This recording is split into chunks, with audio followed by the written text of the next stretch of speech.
C'est le grand frère de la Terre, un géant gazeux dont la gravité dicte la mode à tout le système solaire. Nous avons l'habitude de le considérer comme notre protecteur, un bouclier géant qui encaisse sans cesse les coups des voyageurs cosmiques. Mais si notre garde du corps était en réalité un monstre endormi, dont les secrets sont bien plus effrayants que ce que nous pouvions imaginer, êtes-vous prêt à aller là où aucun appareil terrestre ne peut pénétrer ? Au cœur même de Jupiter, où la pression transforme la roche en liquide, et où les lois familières de la physique se brisent comme des brindilles sèches. Grâce aux yeux infrarouges du télescope nommé James Webb, nous avons vu Jupiter pour la première fois dans toute sa véritable grandeur. C'est un océan bouillonnant d'ammoniac et de sulfure d'hydrogène, où d'immenses aurores polaires brillent plus fort que sur n'importe quelle autre planète. Savez-vous que la grande tache rouge est en réalité en train de rétrécir ? Les dernières données montrent qu'elle devient de plus en plus haute, comme si elle essayait de s'échapper dans l'espace. La mission Juno a confirmé que les racines de cette tempête plongent à 500 km de profondeur. En 1610, Galilée ne se doutait même pas de l'immensité de l'objet qu'il venait de découvrir. Des siècles ont passé. Nous avons construit des télescopes plus puissants, envoyé des sondes dans l'espace. Il semblait que maintenant nous comprenions enfin ce que Galilée regardait. Mais voici le paradoxe. Plus nous nous rapprochons de Jupiter, moins il devient compréhensible. Jupiter, ce n'est pas simplement du gaz. C'est un gigantesque laboratoire chimique qui cache à l'intérieur des surprises, remettant en cause les anciennes théories. Les scientifiques sont maintenant certains qu'il n'y a pas de surface solide à l'intérieur de Jupiter. Au lieu d'une surface solide, il y a là-bas un océan d'hydrogène métallique liquide. Imaginez des millions de tonnes de matière qui conduisent l'électricité et créent un champ magnétique d'une telle puissance qu'il s'étend sur 7 millions de kilomètres en direction du Soleil. Janvier 2026 a fait sensation. De nouveaux modèles, combinant les données de la mission Juno, ont montré que Jupiter contient 1,5 fois plus d'oxygène que le Soleil. Nous avons appris que la grande tache rouge n'est pas simplement des nuages. Des mesures en profondeur ont montré que la température au centre de cette tempête atteint 1300 degrés Celsius. En février 2026, les scientifiques ont littéralement recalculé la forme de la planète. Il s'est avéré que Jupiter était légèrement plus petite et plus aplatie au pôle que ce que nous pensions depuis des décennies.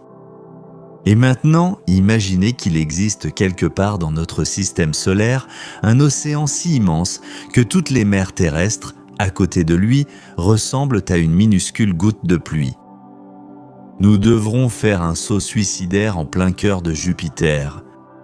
Après avoir traversé les épaisses couches de nuages d'ammoniac, nous chuterons sur des milliers de kilomètres jusqu'à ce que l'obscurité devienne totale. Et la pression transformera le gaz en un brouillard épais et brûlant. Et c'est ici, à une profondeur d'environ 10 000 km qu'il commence, le plus grand océan de notre système. Mais ne vous précipitez pas pour préparer votre maillot de bain. Le fait est que cet océan n'est pas composé d'eau. Sous l'énorme poids de toute l'atmosphère du géant, l'hydrogène ordinaire subit une métamorphose terrifiante. L'hydrogène devient un métal liquide. Il est impossible de se baigner ici pour plusieurs raisons, des raisons fatales.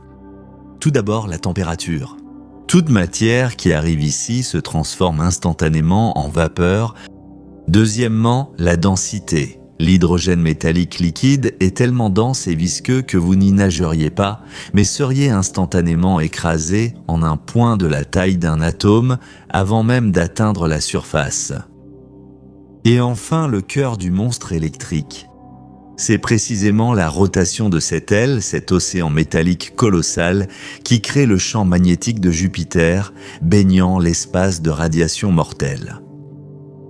Jupiter n'est pas simplement une boule de gaz. C'est une planète océan, mais cet océan est étranger à toute forme de vie. Vous vous êtes sûrement déjà demandé, Et si nous pouvions construire une plateforme directement dans les nuages de Jupiter et simplement sortir nous promener? Voyons cela ensemble. La gravité sur Jupiter est 2,5 fois plus forte que celle de la Terre. Si, par exemple, vous pesiez un confortable 80 kg sur Terre, alors, en vous retrouvant dans les couches supérieures de l'atmosphère de Jupiter, votre balance indiquerait instantanément 200 kg. Imaginez que l'on vous mette soudainement 2 hommes adultes sur les épaules, et qu'il ne s'agit pas seulement de rester debout, mais aussi de marcher, de respirer, de garder la tête droite. Sur Jupiter, votre propre cœur pèserait 2,5 fois plus lourd. Serait-il capable de pomper un sang aussi lourd jusqu'au cerveau? Très probablement non. L'homme perdrait connaissance à cause du reflux sanguin de la tête plus vite qu'il n'aurait le temps d'admirer la vue sur la grande tache rouge. Vos os, vos articulations, votre colonne vertébrale, tout cela a évolué. Sur Jupiter, chaque pas deviendrait un risque de fracture rien qu'à cause du poids de son propre corps. Et maintenant, regardons la caractéristique la plus reconnaissable de Jupiter, la grande tache rouge. Les dernières données d'observation ont laissé les scientifiques consternés. Ce monstre parvient à maigrir et à grandir en même temps. Nous avons l'habitude de le voir d'en haut comme un ovale rouge et plat.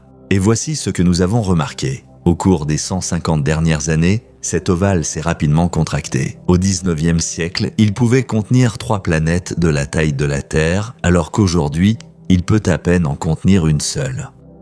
La mission de recherche Juno et le télescope Hubble, en 2024 et 2025, ont révélé quelque chose d'incroyable.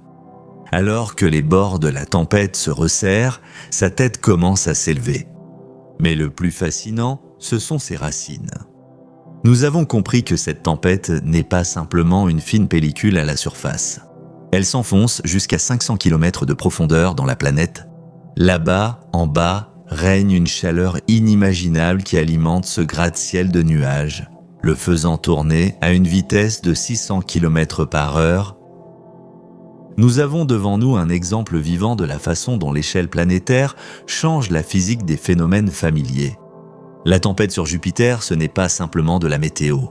C'est un moteur perpétuel qui transforme la chaleur interne de la planète en une pure fureur, visible même dans un télescope amateur depuis votre jardin. Nous avons l'habitude de chercher des formes de vie intelligentes sur Mars en scrutant ces déserts poussiéreux et rouges. Mais si pendant tout ce temps, nous avions regardé au mauvais endroit, et si le véritable berceau de la vie ne se cachait pas sur les planètes, mais dans l'ombre d'un géant gazeux sur ces lunes glacées, les satellites Europe. Sous une croûte de glace de 30 km d'épaisseur se cache un océan contenant plus d'eau que tous les océans de la Terre réunis. De nouvelles missions, telles que JUICE et Europa Clipper, sont déjà en route vers cette destination. Nous ne cherchons pas simplement des bactéries, nous cherchons la réponse à la question « Sommes-nous seuls dans cette obscurité glacée ?» Soyons honnêtes, la vie a besoin de 3 choses, de l'eau, de l'énergie et le bon cocktail chimique. Et sur les lunes de Jupiter, il y en a en abondance. Prenons Europe, c'est sans doute le site le plus intrigant. En surface, c'est une croûte de glace stérile parcourue de fissures. Mais sous cette glace, épaisse de 30 km, se cache un océan global d'eau liquide. Aujourd'hui, nous savons avec certitude qu'il y a 2 fois plus d'eau sur la minuscule Europe que dans tous les océans de la Terre réunis. Et cette eau ne gèle pas depuis des milliards d'années. Mais pourquoi ? Eh bien, c'est parce que Jupiter agit comme un immense radiateur. Avec sa gravité, il déforme littéralement ses satellites comme un morceau de pâte à modeler. Et cette friction génère de la chaleur interne. Ganymède est le plus grand satellite du système, il est même plus grand que Mercure. Il possède son propre champ magnétique qui le protège des radiations, ainsi que des couches d'eau salée encore plus profondes. Il y a aussi Callisto, dont la glace ancienne pourrait dissimuler des conditions stables pour des micro-organismes. C'est pourquoi, en 2024 et 2025, 2 missions majeures ont été envoyées vers Jupiter, JUICE et Europa Clipper. Elles chercheront des molécules organiques qui sont projetées dans l'espace par les geysers d'Europe. Nous ne cherchons pas simplement des petits hommes verts. Nous cherchons des preuves que la biologie n'est pas une erreur unique de la Terre, mais une loi universelle du cosmos. Les amis, le soutien que vous apportez à notre chaîne Hubble est très important pour nous. Chacune de vos actions nous aide à avancer plus loin dans cette obscurité infinie à la recherche de réponses. Si cette vidéo vous a plu, laissez un like, dites-nous dans les commentaires ce que vous aimeriez encore découvrir. Nous lisons attentivement vos suggestions et nous ferons certainement une vidéo sur le sujet le plus intéressant. Le voyage à travers l'immensité de l'espace ne fait que commencer. À vous de liker, de vous abonner et de laisser un commentaire. Et de notre côté, nous vous apporterons les actualités les plus récentes et passionnantes de tout l'espace cosmique. Ainsi, notre plongée dans l'atmosphère du géant touche à sa fin. Mais les questions qu'il a soulevées resteront avec nous pour longtemps. Nous avons découvert ce que cache Jupiter. Sous sa façade rayée, il n'y a pas de sol solide, seulement le chaos d'un noyau dissous et une chimie exotique, vestige d'anciennes collisions. Nous avons également découvert ensemble le plus grand océan du système solaire, et nous avons compris qu'il ne s'agit pas d'eau, mais d'un océan d'hydrogène métallique liquide. Nous avons étudié les données les plus récentes sur la grande tache rouge. Et nous avons vu comment une tempête de la taille de la Terre parvient à rétrécir en largeur tout en grandissant en hauteur, s'élevant dans l'atmosphère comme un immense gratte-ciel de nuages. Et enfin, nous avons compris pourquoi les satellites glacés de Jupiter sont nos principaux phares dans la recherche de la vie extraterrestre. L'énergie gravitationnelle et les océans cachés sous la glace d'Europe font de ce monde le site le plus prometteur pour une découverte qui changera tout.